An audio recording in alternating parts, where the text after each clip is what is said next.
Hi friends, ನಾನು ಸುಜಯ್ ರಾಜ್. ಸ್ನೇಹಿತರೆ, ಕಾಟೇರ ಸಿನಿಮಾದ ಟ್ರೈಲರ್ ನಿನ್ನೆ ಯಾವ ಟೈಮಿಗೆ ರಿಲೀಸ್ ಆಗುತ್ತೆ ಅಂತ ಗೊತ್ತೇ ಇರಲಿಲ್ಲ.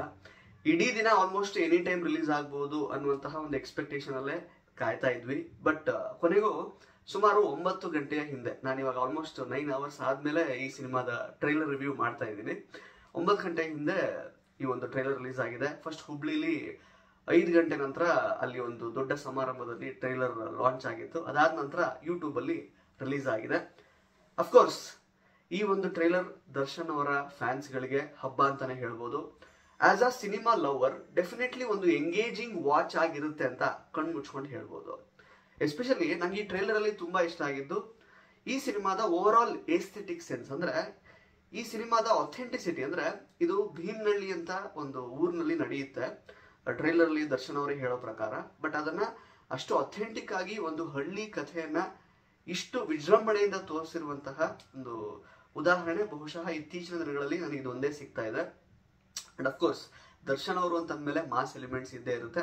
ಬಟ್ ಈ ಮಾಸ್ ಎಲಿಮೆಂಟ್ಸ್ ಬರೋದಕ್ಕೆ ಸಾಕಷ್ಟು ರೀಸನ್ ಕೂಡ ಇದೆ ಅಂತ ಈ ಒಂದು ಟ್ರೈಲರ್ ನೋಡಿದ್ಮೇಲೆ ಅನಿಸ್ತಾ ಇದೆ. ಅಂಡ್ ಅಫ್ಕೋರ್ಸ್ ತರುಣ್ ಸುಧೀರ್ ಅವರು ಆಕ್ಚುಲಿ ಟೆಕ್ನಿಕಲಿ ಎಷ್ಟು ಸ್ಟ್ರಾಂಗ್ ಇದ್ದಾರೆ ಅಂತ ಈಗಾಗಲೇ ಅವರು ಪ್ರೂವ್ ಮಾಡ್ಕೊಂಡಿದ್ದಾರೆ.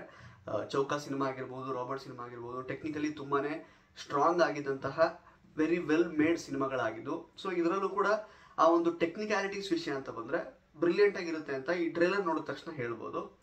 ಅಂಡ್ ಅಫ್ಕೋರ್ಸ್ ಭೀಮ್ನಳ್ಳಿಲಿ ಒಂದು ಕತ್ತಿನ ಕುಲ್ಮೆ ಮಾಡಿ ಕತ್ತಿಯನ್ನ ತಯಾರು ಮಾಡುವಂತಹ ಒಬ್ಬ ಹಳ್ಳಿ ಹೈದನ ಕಥೆ ಇದಾಗಿರುತ್ತೆ ಅಂತ ನಮಗೆ ಟ್ರೈಲರ್ ನೋಡಿದ್ಮೇಲೆ ಗೊತ್ತಾಯ್ತು. ಅಂಡ್ ಅಫ್ಕೋರ್ಸ್ ಈಗ ನೀವು ಟ್ರೈಲರ್ ನೋಡಿದ್ರೆ ಸ್ಟಾರ್ಟಿಂಗ್ ಅಲ್ಲಿ ಆಕ್ಚುಲಿ ಒಂದು ಇನ್ವೆಸ್ಟಿಗೇಷನ್ ಮೂಲಕ ಈ ಒಂದು ಕಥೆ ಶುರುವಾಗುತ್ತೆ ಅಂತ ಅನ್ಸುತ್ತೆ. ಅಂದ್ರೆ ಯಾವುದೋ ಒಂದು ಹಳ್ಳಿಲಿ ಸಾಕಷ್ಟು ಮರ್ಡರ್ಗಳು ನಡೆದಿರುತ್ತೆ.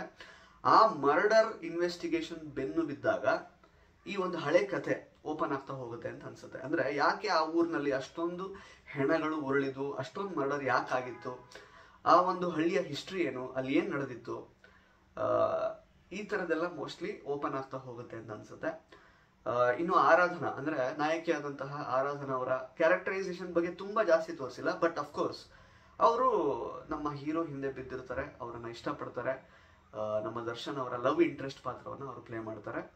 ಅದು ಬಿಟ್ರೆ ಜಗಪತಿ ಬಾಬು ಅವರು ಪಾತ್ರ ಅವ್ರದ್ದು ಹೇಗಿರುತ್ತೆ, ಎಕ್ಸಾಕ್ಟ್ಲಿ ಹೇಗಿರುತ್ತೆ ಗೊತ್ತಿಲ್ಲ. But villain, of course villain Avinash ಅವರು ಇದ್ದಾರೆ, ಅವರು ಕೂಡ ವಿಲನೇ ಆಗಿರ್ತಾರೆ.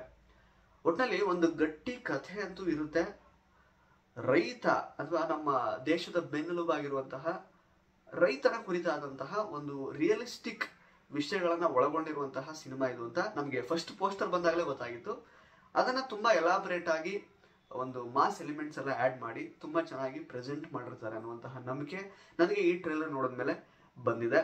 ಅಂಡ್ ಅಫ್ಕೋರ್ಸ್ ಈ ಒಂದು ಟ್ರೈಲರ್ ನಲ್ಲಿ ತುಂಬಾ ಕ್ಯಾಚಿ ಅಥವಾ ನನಗೆ ತುಂಬಾ ಇಷ್ಟ ಆಗಿದ್ದು ಆಫ್ಟರ್ ಎಸ್ಥೆಟಿಕ್ಸ್ ಡೈಲಾಗ್ಗಳು. ಈಗ ಎಲ್ಲಾ ಹಾವುಗಳು ತಲೆ ಮಾತ್ರ ಎತ್ತುತ್ತವೆ, ಆದ್ರೆ ಕಾಳಿಂಗ ಸರ್ಪ ಮಾತ್ರ ಹೆಡೆ ಎತ್ತುತ್ತೆ. ಸೊ ಆ ತರ ಡೈಲಾಗ್ ಆಗಿರ್ಬೋದು. ಈಗ ಅನ್ನನ ದೇವರು ಅಂತ ಕರೀತಾರೆ, ಅಂತಹ ದೇವರನ್ನೇ ಸೃಷ್ಟಿ ಮಾಡೋನು ರೈತ ಮಾತ್ರನೇ ಆಗಿರ್ಬೋದು. ಈ ರೀತಿ ಸಾಕಷ್ಟು ಡೈಲಾಗ್ಸ್ ನಮ್ಮ ಮಾಸ್ತಿಯವರು ಬರೆದಿದ್ದಾರೆ. ಸಿನಿಮಾದಲ್ಲೂ ಕೂಡ ಸಾಕಷ್ಟು ಡೈಲಾಗ್ಸ್ ನನಗೆ ಸಿಗುತ್ತೆ.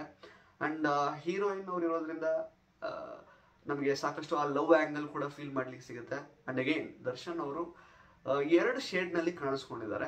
ಕೊನೆಯಲ್ಲಿ ಒಂದು ಆಕ್ಚುಲಿ ಸ್ವಲ್ಪ ವೃದ್ಧಾಪ್ಯದ ಒಂದು ಅವತಾರದಲ್ಲಿ ಅವ್ರು ಕಾಣಿಸ್ಕೊತಾರೆ. ಬಹುಶಃ ಈ ರೀತಿಯ ಒಂದು ಅವತಾರದಲ್ಲಿ ಅವ್ರು ಎಲ್ಲೂ ಯಾವ ಸಿನಿಮಾದಲ್ಲೂ ಜಾಸ್ತಿ ಕಾಣಿಸ್ಕೊಂಡಿಲ್ಲ ಹಂಗ್ ನೋಡಕ್ ಹೋದ್ರೆ. ಸೊ ಅದ್ರ ಮೂಲಕ ಕೂಡ ರಂಜಿಸ್ತಾರೆ ಅಂತ ನಾವು ಡೆಫಿನೆಟ್ ಆಗಿ ಯೋಚನೆ ಮಾಡ್ಬೋದು. ಬಟ್ ಈ ಸಿನಿಮಾ ನಮಗೆ ಟೆಕ್ನಿಕಲಿ ಡೆಫಿನೆಟ್ ಆಗಿ ಸ್ಟ್ರಾಂಗ್ ಆಗಿರುತ್ತೆ, ತುಂಬಾ ಚೆನ್ನಾಗಿ ಅಪೀಲ್ ಆಗುತ್ತೆ ಅಂತ ನಮಗೆ ಮೊದಲಿಂದನೂ ಐಡಿಯಾ ಇತ್ತು. ಬಿಕಾಸ್ ಇದರ ನಿರ್ದೇಶಕ ತರುಣ್ ಕಿಶೋರ್ ಸುಧೀರ್ ಅವರು ಕಂಟೆಂಟ್ ವೈಸ್ ಕೂಡ ರಾಬರ್ಟ್ ಗಿಂತನೂ ಬೆಟರ್ ಆಗಿರುತ್ತೆ ಅಂತ ಒಂದು ಐಡಿಯಾ ಈ ಒಂದು ಟ್ರೈಲರ್ ನೋಡಿದ್ಮೇಲೆ ಅನ್ನಿಸ್ತಾ ಇದೆ. ಅಫ್ಕೋರ್ಸ್ ಹರಿಕೃಷ್ಣ ಅವರ ಬ್ಯಾಕ್ ಗ್ರೌಂಡ್ ಮ್ಯೂಸಿಕ್ ತುಂಬಾ ಚೆನ್ನಾಗಿದೆ. ರೀ ರೆಕಾರ್ಡಿಂಗ್ ಕೂಡ ತುಂಬಾ ಚೆನ್ನಾಗಿ ಮಾಡಿರ್ತಾರೆ. ಬಿಕಾಸ್ ಅದರಲ್ಲಿ ಅವರು ಮಾಸ್ಟರ್ ಅಂತಾನೆ ಹೇಳ್ಬೋದು ಹರಿಕೃಷ್ಣ ಅವರು. ಸೊ ಓವರ್ ಆಲ್ ಒಂದು ಒಳ್ಳೆ ಟೆಕ್ನಿಕಲಿ ಸೌಂಡ್ ಆಗಿರುವಂತಹ ಒಳ್ಳೆ ಕಂಟೆಂಟ್ ಇರುವಂತಹ ನಮ್ಮ ನೆಲದ ಸಿನಿಮಾ. ನಾವು ಯಾವಾಗಲೂ ನಮ್ಮ ನೆಲದ ಸಿನಿಮಾ, ನಮ್ಮ ನೇಟಿವಿಟಿಗೆ ನಾವು ಹೊಂದಿಸಿದೀವಿ ಅಂತ ಹೇಳೋದನ್ನು ಕೇಳಿರ್ತೀವಿ ತುಂಬಾ ಜನ. ಬಟ್ ಇಷ್ಟರ ಮಟ್ಟಿಗೆ ಇಷ್ಟು ಅಥೆಂಟಿಕ್ ಆಗಿ, ಅಂದ್ರೆ ಆ ಒಂದು ಭಾಷೆಯ ಬಳಕೆಯಿಂದ ಹಿಡಿದು, ಒಂದು ಎಸ್ಥೆಟಿಕ್ಸ್ ಇಂದ ಹಿಡಿದು ಪ್ರತಿಯೊಂದು, ಅಂದ್ರೆ ಅವ್ರು ಒಂದು ಸ್ಕೇಲ್ ಇಂದ ಹಿಡಿದು ಎಲ್ಲದರಲ್ಲೂ ನಮ್ಮತನ ಅಡಗಿರುವಂತಹ ಒಂದು ಸಿನಿಮಾ ಕಾಟೇರ ಆಗಿರುತ್ತೆ ಅಂತ ಕಣ್ಮುಚ್ಕೊಂಡು ಈ ಒಂದು ಟ್ರೈಲರ್ ನೋಡಿದ್ಮೇಲೆ ಹೇಳ್ಬೋದು.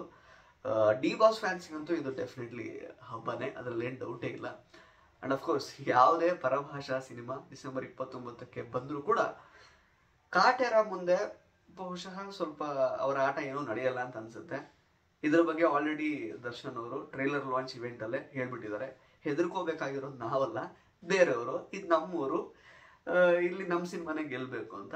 ಸೊ ಗೆಲ್ಲುವಂತಹ ಎಲ್ಲ ತಾಕತ್ತು ಸಾಕಷ್ಟು ಅಂಶಗಳು ಈ ಸಿನಿಮಾದಲ್ಲಿ ಇರುತ್ತೆ ಅಂತ ಒಂದು ಡೆಫಿನೆಟ್ ಆಗಿ ನಂಬಿಕೆ ಅಂತೂ ಹುಟ್ಟಿದೆ. ಸೊ ಡಿ ಬಾಸ್ ಅವರ ಮಾಸ್ ಅವತಾರವನ್ನು ನೋಡಲಿಕ್ಕೆ ನೀವೆಷ್ಟು ಕಾತುರರಾಗಿದ್ದೀರಾ ಅದನ್ನು ಕೂಡ ದಯವಿಟ್ಟು ಕಮೆಂಟ್ ಮಾಡಿ ತಿಳಿಸಿ. ಹಾಗೆಯೇ ಈ ಟ್ರೈಲರ್ ನಿಮ್ಗೆ ಹೇಗೆ ಅನಿಸ್ತು ಅದನ್ನು ಕೂಡ ಕಮೆಂಟ್ ಮಾಡಿ ತಿಳಿಸಿ.